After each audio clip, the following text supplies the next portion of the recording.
Hey, this is the Mr. Productivity Podcast. On the show today, Lewis Crompton.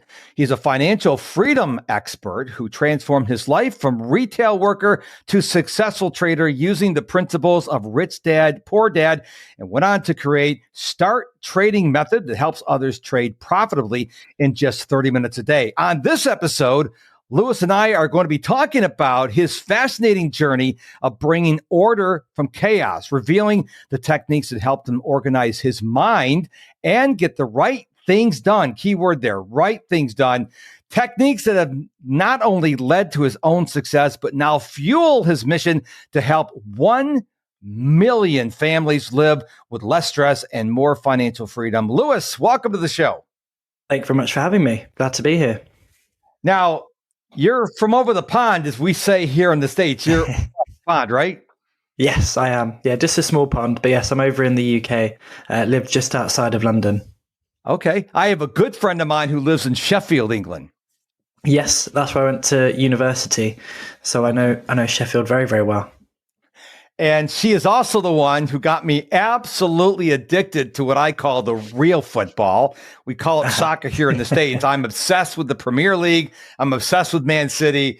And my wife is delighted that I'm a one sport guy. I only watch one sport. I watch no American sports because I think watching the true football is the best athletes in the world. My personal opinion, which is biased. Well, it's a shame that you're a Man City fan because my family are historically Manchester United fans. So we've got a bit of a rivalry there already. Uh-oh. Well, that's the end of the show. Thanks for listening. just kidding. No, you're either blue or red when you're in Manchester. Blue or red. That's it. There is no, I don't know. It's very polarized. And what I found interesting when I became a fan of Man City, and the reason why I became a Man City fan is because my friend was a Man City fan, and I didn't know any other team in the Premier League. So naturally, if someone suggests something, you're going to try what they did. But it's amazing that the stadiums are like 5 minutes apart from each other, which is absolutely crazy.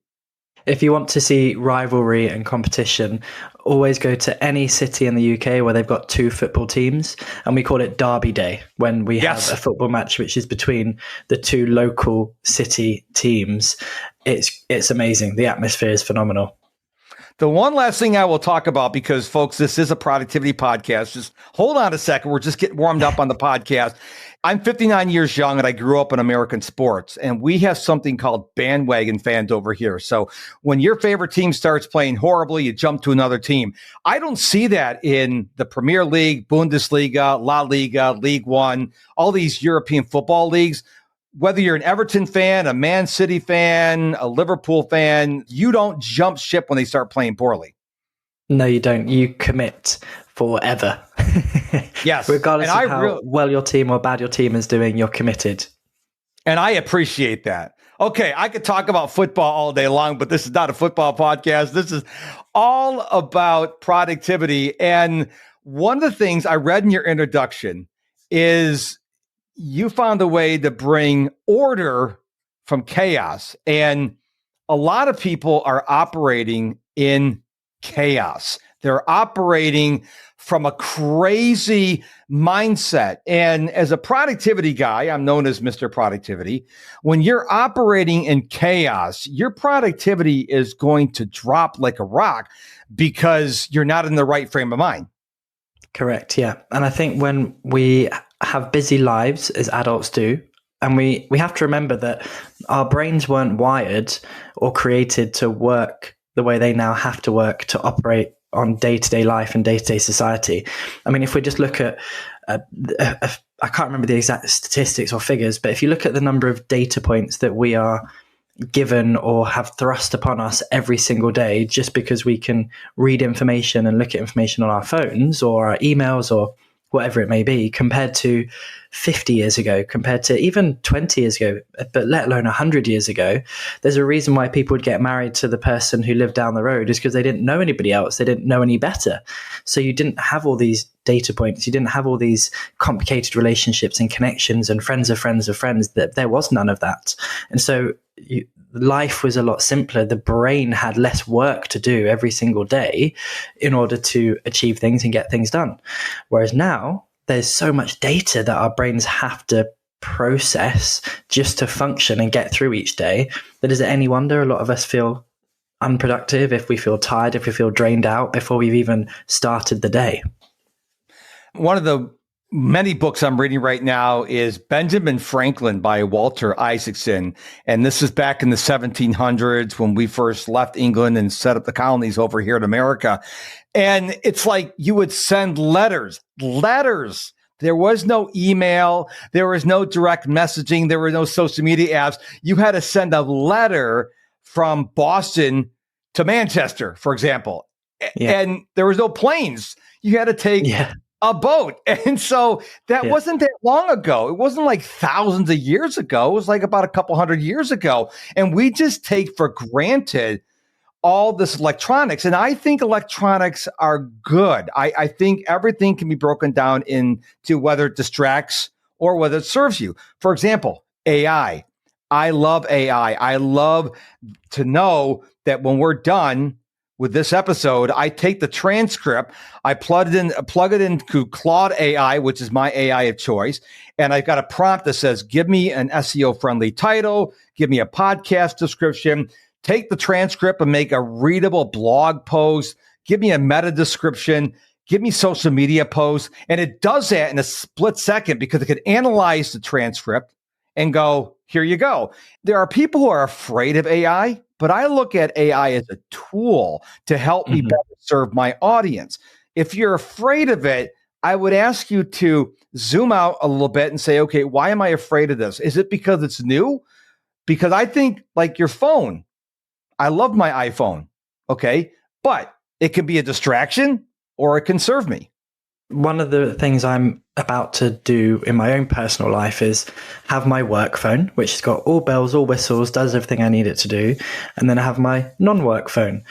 And I know it sounds like a really simple thing, but I used to get really frustrated and for some reason couldn't see the solution, which was so obvious. And when a friend of mine pointed it out, I realized how obvious the solution was. But I didn't like not having a phone on me because it would count my steps. It measures my health. It plays music. I listen to podcasts on it, things like that. But because that was all in one place on one phone, I was taking work with me wherever I would go. When I go on a walk just to get my steps in, I'd take work with me. So I'd naturally go to my phone and start working and never really give myself the break, which was the point of the walk. Then I was like, why don't I just have a separate phone for personal but still useful? So it's still a smartphone as opposed to just a brick, which is what I was considering. So it has the useful utility apps that I need, but doesn't have work on it. So I can disconnect those two worlds, but still use Google Maps when I'm going for a walk or I'm traveling to a new city and I want to find out where I'm going, but I don't want to be connected to the social media world. Yeah, because you don't want to go into the red zone in Manchester when you're a Blue fan. Just saying out there. But it's fascinating that you have two phones. But you also said a word earlier that I want to go back to. You talk about being an adult. There's an expression called adulting. So people ask me, Mr. Productivity, how do you handle your phone? How do you handle your addiction? I said, I'm not addicted to my phone. I can watch, as you guys say over there, the telly. You guys still say the telly, right? Yeah. Okay. So I can watch the telly and not be on my phone. And people go, how do you do that? Because I'm the human being. I control the phone. The phone doesn't control me. Now, I've been doing this a while, and it's called discipline. And when people say, I'm addicted to social media because of Facebook or Instagram or TikTok or X or Snapchat or LinkedIn or YouTube, no. That's because you're allowing those apps to control you. If you really think you have no control, delete TikTok off your phone. See how much they control you. So one of the things I have a low tolerance for is excuses. Stop making excuses. Start taking responsibility. Yeah. And I definitely have a lot of agreement with that. And I think one of the things which helps with building that discipline. So this weekend, for example, I just put my phone away. Didn't look at it, didn't deal with it, put it away because I don't want it to have that control. And there is a certain level of compulsion because of repeated behavior. And I think whenever there's compulsion like that, a really helpful thing is to not necessarily change the entirety of your environment, but don't make it easy for yourself to repeat that same behavior. So like I did this weekend, I put my phone into a drawer, I shut the drawer, and then I walked away in a different part of my house. So I would have to intentionally, if I'm watching TV, get up, go to a different part of the house to be able to check my phone for 2 seconds, which is a waste of my life and time. So I didn't do that, which was good. So I used that skill, or rather that choice, that behavioral forcing of patterns of behavior in loads of areas of my life to help me be productive. And when I first set up Style Trading, for example, I launched the business before the business was ready to be launched. So I'd created an online course. I'd created the first 4 weeks of a 12-week course, and then just had to get on with it. And I had people who were now doing the course, and it forced me into this situation where I had to take action to take the next step, which forced me to have to be more productive, because otherwise, if I had a forever timeline, I would have taken the forever timeline to get the thing done. I've been a daily runner since August 29, 2017, and there's a phrase in the running world called running naked. It doesn't mean you go without clothes. It means you go without headphones. No podcasts, no music, no audiobooks. You just go running. I need to do this more often because now my brain has a chance to just enjoy the run. You get to hear the birds chirp. You get to hear the wind blowing through the trees. It's amazing. And I always feel better after a run when I run without headphones than I do with headphones. And you think that after a while I'd go, why don't I run naked more often? Because you don't have that constant bombardment. All I'm doing is focusing on running one foot in front of the other. Yeah. And I just encourage anybody, if you're going for a walk, going for a run, going for a bike ride, put aside the safety aspect. Just go out and just be present on your run or your walk or your bike ride. Yeah, definitely. I do that a lot. And I found that I go for walks every morning pretty much. And I was historically listening to podcasts every morning. I think this is a brilliant way, it motivates me, all of that kind of thing. But I realized I was never at any point in my day letting my brain stop working. And in Japan, they call it forest bathing. So they'll actually prescribe to people to go out and bathe in the forest, not necessarily in an actual bathtub, but just spend time. And it's about, what do you want to be connected to? What is good for you to be connected to? And nature is a very good thing for us to be connected to, because that's ultimately where we come from. So that's what we want to connect with as much and as best as we possibly can. When we finish this interview, I will go outside in my backyard. I'm in Houston, Texas, and not a cloud in the sky today. Lots of sun. I will take my shirt off. I'll take my shoes and socks off. I'll read a print book while I'm getting the sun and grounding. I mean, it's free. There's no drug interaction. The only thing you have to worry about if you're in Texas is don't put your feet on a fire ant mound. But other than that, enjoy it. And I am obsessed with grounding. It's also known as earthing. The coldest I've ever grounded, now keep in mind I live in the South, but we do get cold here from time to time, was 27 degrees. So I'd be outside, I'd be bundled up from the waist up, I'd have my long pants on, my bare feet would be on the ground, I'd have blankets over it because it's the top of the feet are not touching the ground. And people go, "You're nuts." I said, "Yeah, but it feels so good." I can literally, as a daily runner, I can feel the inflammation just drain off of me. It's incredible. Yeah, I need to do more of that. I do love it. It's connection again, isn't it? It really is. There's so much science behind it, which I won't bore people with because I'm sure people know about it anyway from listening to you. The concept of embracing the boredom is something I learned from Cal Newport. I think it was in Deep Work. This is something we need to get back to in this day and age, because we're standing in the line at the supermarket, or we're standing in line at the movie theater, or we're waiting for the movie to start. We pulled our phones. We have lost the ability just to be bored. You alluded to this earlier. We always got to be stimulated by all these electronics and all these dopamine hits. How about just being bored? I remember when I was a youngster back in the 1970s, 1980s, I was like, "Mom, I'm so bored." She goes, "It's good for you." And I never understood what my mom was talking about, but I think we need to bring back boredom to our age. I don't think we always need to be doing something. Yeah, no, I agree. And it's funny you talk about naked running, because there is the concept of that as well. I've started to see pop up with traveling. So I do a lot of traveling on planes, trains, all of that. And I love it. I love the sense of movement without having to move. It's a strange thing I love. I just do. But there's the concept now with that of doing that naked as well. So if you're on an airplane for like a 10-hour flight or a 6-hour flight or whatever it may be, do it with no phone, no book, no in-flight entertainment. Wait, no book? I can't even read my print book?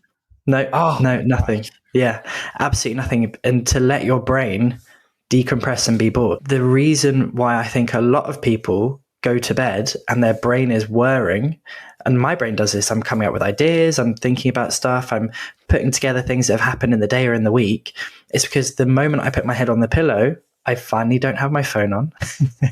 I finally don't have any distractions. I even have lower sensory interaction because the lights are off, I'm not moving, I'm just in bed. And at that point, it's like a form of meditation. And so because I'm starting to enter into that meditative state where I'm calm, everything's stopping, everything's slowing down, there's no distraction, that's when my brain starts to bring all these ideas, because it's finally had a moment to process. And so I find I get that less if I take time during the day, even if it's just 10 or 15 minutes to meditate, because then the brain has already done half the day's work to process what it's trying to process before I then put my head on the pillow. Bedtime routines are so important, and there's two aspects I want to share. Number one, if you have trouble sleeping because your brain keeps processing things, get yourself a journal, a notebook or something. Write down all those thoughts. Once your brain knows and can see that you've written it down, it'll let it go. The reason why these thoughts keep circling in your head, because your brain's trying desperately to remember everything, which it can't. So just write it down. When your brain goes, oh, Mark wrote that down. Okay, I don't remember that anymore. That's step number one. Step number two is I read before bed. But what I do is I read a Kindle. I read a Kindle in dark mode. And if you do the dark mode on a Kindle, you know you can make the letters as faint as possible. I make it so it's barely readable, and I have my light off. So I'm setting all the conditions. My room is completely dark and I can barely see the screen. You don't want to have all these lights on, and you don't want to be on your iPad or your iPhone because all that blue light's bombarding you. Even if you're wearing those special glasses that people wear, blue blockers, just get a Kindle, do it in dark mode, turn off the light, and I promise you, you'll probably go to sleep really well, unless you're reading something that's really going to activate all the neurons in your head. You want to read a book that's easy on the brain so you can go to sleep. Hey, it's Mr. Productivity, and a quick timeout from the episode. I have two big favors to ask of you. If you are watching or listening to this on Spotify, first of all, if you would give me a follow, that would help the Spotify algorithm to serve this podcast up to other people so I can help them like I'm helping you. And would you leave me a comment? There's a place here on Spotify where you can send me a comment. You can say hello. You can say, what up, dog? You can say, hey, Mr. Productivity, love the podcast today. Just remember, Mr. is all spelled out, M-I-S-T-E-R, Mr. Productivity. Hey, thanks for your attention. Let's get back to the episode. Woohoo!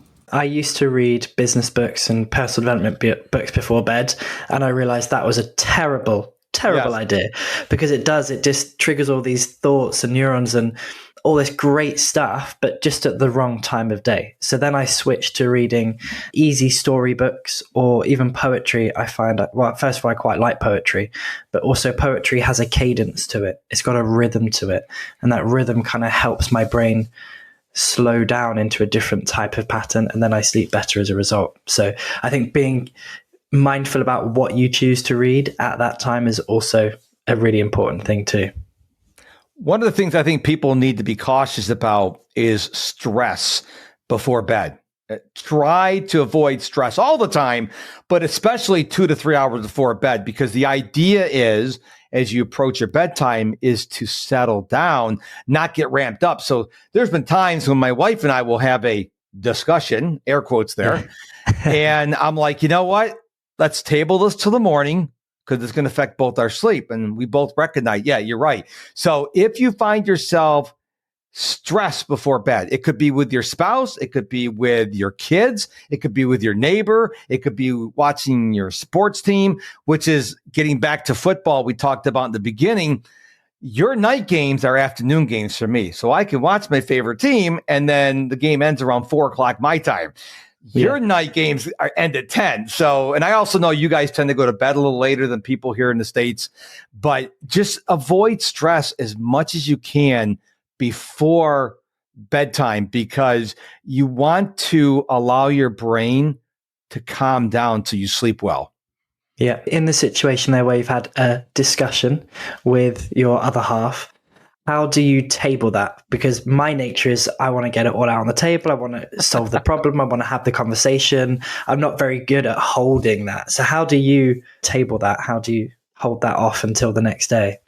My wife and I, we love each other and we're both on the same wavelength. So most times as it starts getting dark, it gets dark here early. I go to bed around 8:30, 9 o'clock. So it starts getting dark around 6:30, 7 o'clock.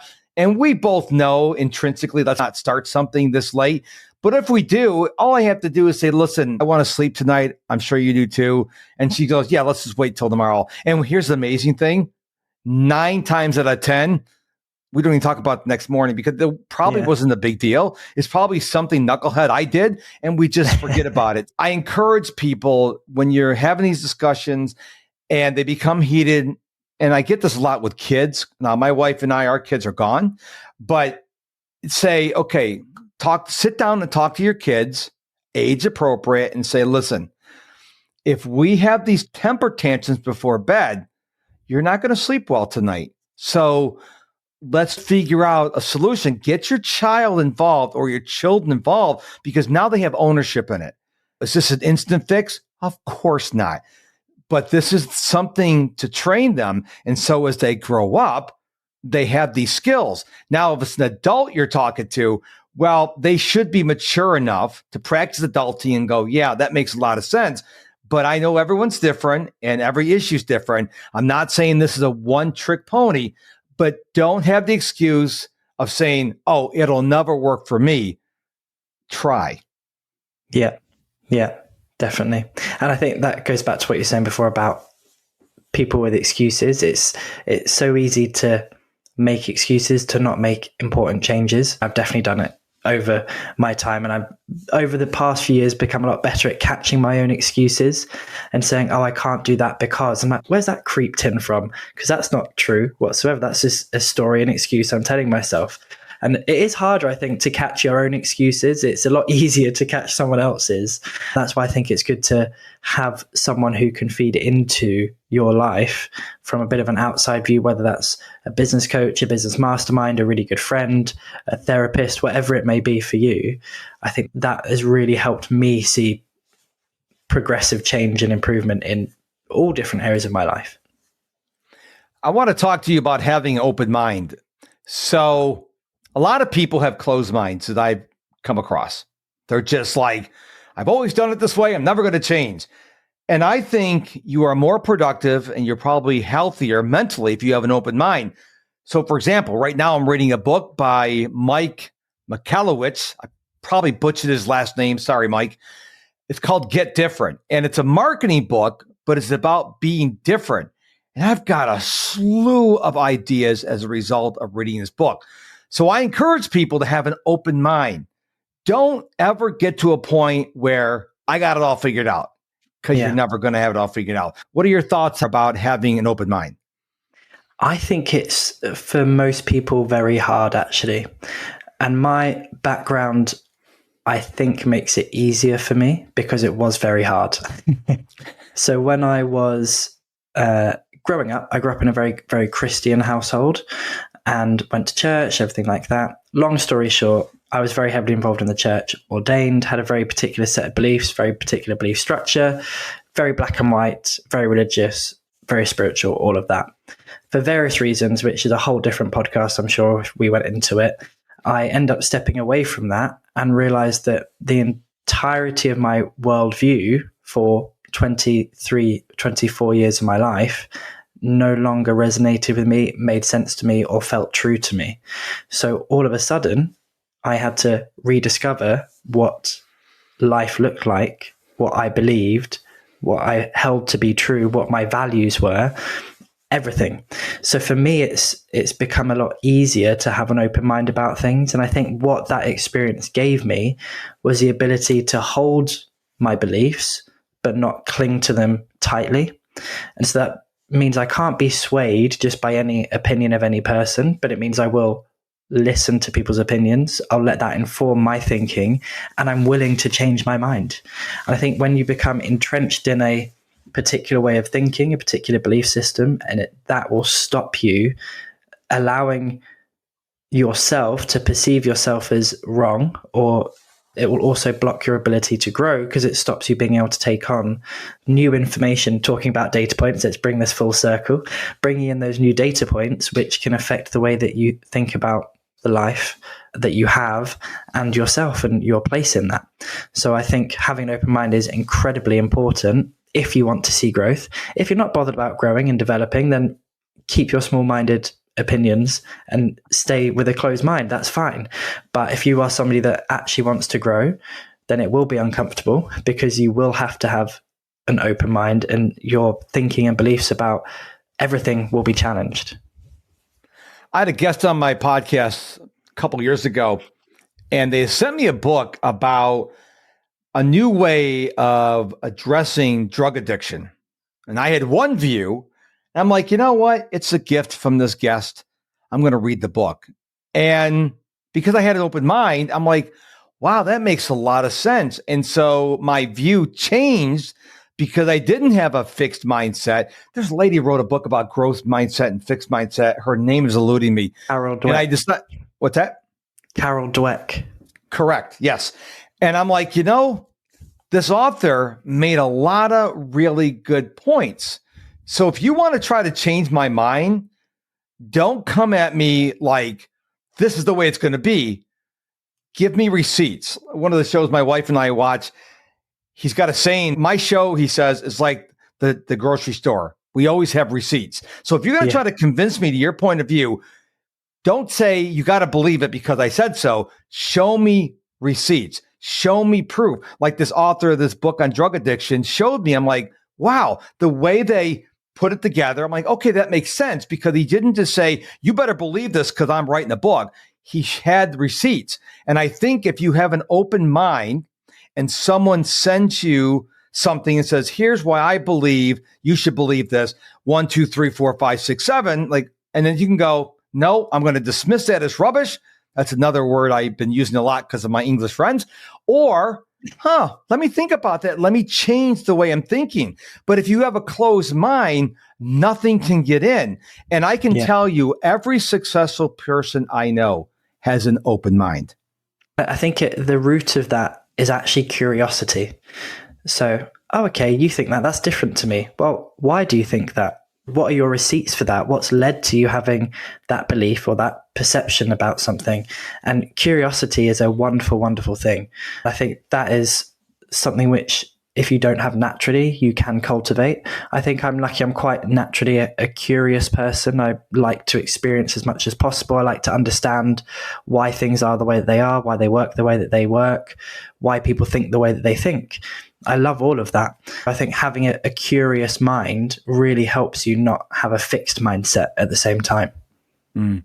Well, as the evangelical Christian, I think it's funny when people say, I don't believe in God. I don't believe in that Bible stuff. I'm like, why? Well, because I don't. Well, that's not an answer, okay?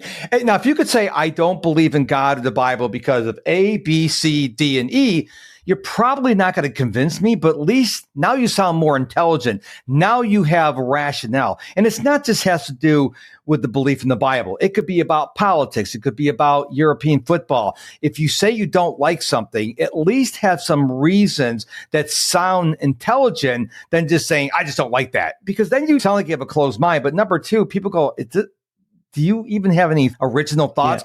Because we just went through an election here in the United States, and a lot of people voted on the right or the left. They can't tell you why, but they just voted on the right or the left. At least be able to explain whatever your view is. Maybe the other person won't be convinced, but at least you should be able to try to convince someone, because if you believe it, well, you should be able to explain that belief to someone else. Yeah, and I completely agree with you. And a lot of people's beliefs and views on everything in life is actually just an emotional response. Whether they have a rational thinking behind it or not, it still comes to an emotional connection or response to that thing. But I completely agree with you. It frustrates me when you try to have a conversation with somebody about something and they don't have a reason behind their thinking. I'm not entitled to having to demand of someone to have thinking behind their opinion, but it just helps in that conversation. It helps to explore that conversation. It helps in your connection and your ability to understand where they're coming from. And when it's just a blanket no for some reason and there's no discussion beyond that, I suppose it's the battle of someone who is open-minded trying to explore a conversation to somebody who's actually closed-minded and just that's what they believe because that's what they believe. That's a very tricky conversation to have because there isn't a conversation to be had. I'll give you a real-life example. I know broccoli and cauliflower are really good for me. I don't like them. And when people say why, I don't like the cruciferousness of it. Okay? Yeah. I don't like that stringy stuff. That's an example. I have a reason. I just don't go because I have a reason. Now I'm trying to, my wife is a good cook and she's preparing different ways of eating broccoli. And I'm starting to eat the broccoli slowly but surely. But my point is not the broccoli. The point is I was able to articulate a reason why. And a lot of people can't do that. What they're doing is they're just reciting talking points from everyone that believes that worldview. So when they go, oh, ABC, I'm like, that's a talking point. Everyone on your side of the aisle says the same thing. Do you have an original thought? If you have an original thought, I'm willing to listen. But if you're just going to parrot what everyone else says, whether it's politics or football, it doesn't matter. Why would I want to listen to you? But I'm willing to be open-minded. I'm closed-minded to people parroting, but I'm open-minded if you have original thoughts.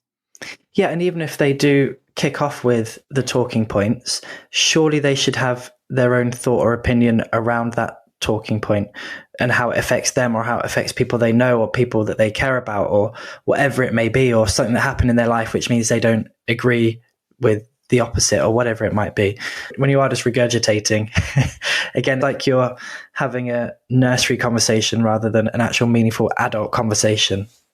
A lot of that going on in this day and age. I'm telling you, I could tell you I'll never run for office because I couldn't take all that stress. I mean, my goodness. And President Trump is now the president-elect, and they're already campaigning for 2028. I'm like, wait a minute. We don't need a 4-year campaign, all right? Let's have a break. And when you're in politics, you just like, go, go, go. Let's go to the next one. I'm like, no.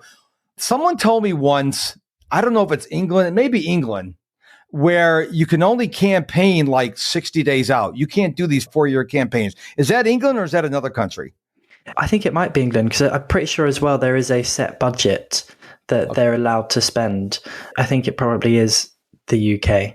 No one really campaigns outside of that other than the usual political know me, PR, know me type stuff. But actual campaigning, I don't think happens outside of that window. Yeah, you get really numb when you're campaigning for 4 years. It's like, come on, we have lives to live. This has been a spirited conversation, Lewis. I'm so glad you came on the show. Where can people go to find out more about you and the company? Tell us a little bit about the company you started and how they can find out more about it. Sure. So they can go to www.startradingnow.com. There's loads of free resources there. Ultimately, what we do is we teach people, we empower people to be wealthy by trading financial markets for less than 30 minutes per day. We've been doing it now for nearly 5 years. I've been doing it myself for over 11 years now. I can't believe it's been that long. But yeah, that's what we do. We help people all over the world trade financial markets and build wealth. That's who we are. And we're very much a community. So it's not just a course, it's a community of people all pursuing the same thing and cheering each other on. You're based in the United Kingdom, but you can help people around the world?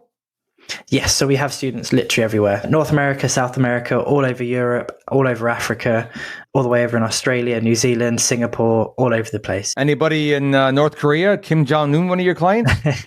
Sadly not. Not yet. Working on it. Okay. Working on it, yeah. Okay. Well, thank you for being on the show. Go to his website, startradingnow.com. After you do that, go over to my website, MrProductivity.com, MISTER, MrProductivity.com. Special shout out. If you are watching or listening to this on Spotify, do me a huge favor. Follow me over there. And also, there's a way on Spotify you can send me a comment. That would mean the world to me if you did that. And until next time, stay productive. Most importantly, stay positive.